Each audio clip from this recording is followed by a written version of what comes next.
ठाणे में रबोड़ी यात्रा के दौरान एनसीपी विधायक जितेंद्र आव्हाड ने पुलिस में राजनीतिक हस्तक्षेप को लेकर गंभीर आरोप लगाए हैं।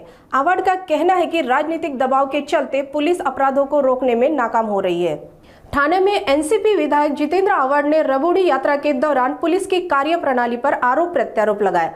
उन्होंने जमील शेख हत्याकांड और अन्य मामलों में पुलिस यंत्रणा पर सवाल उठाए। जिन मामलों में राजनीतिक हस्तक्षेप होता है वहां न्याय मिलना बेहद मुश्किल हो जाता है।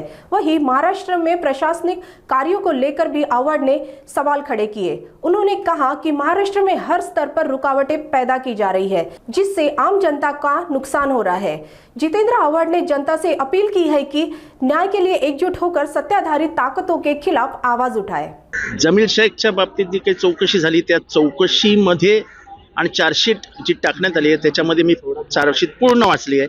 मी फार समाधानी नाही। पोलिसांनी गुन्हेगारांशी हातमळवणी करून ही केस रफादफा केलेली आहे।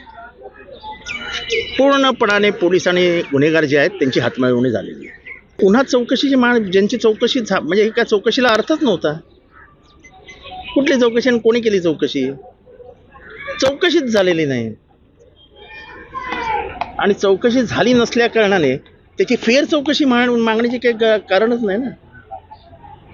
Under section 173(8) the case is still open. अजूनही केस उघडी आहे।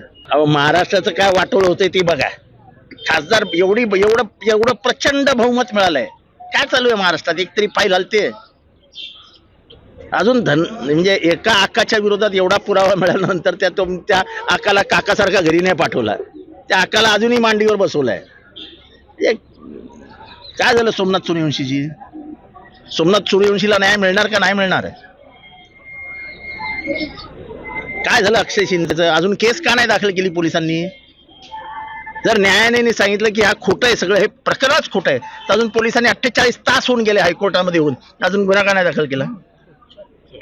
इथे एवढा राजकीय हस्तक्षेप आहे पोलिसांमध्ये की इथे गुन्हेगारी करणाऱ्याला आळाच बसू शकत नाही। मात्र ज्याला टार्गेट करायचंय त्याला लगेच आत टाकते।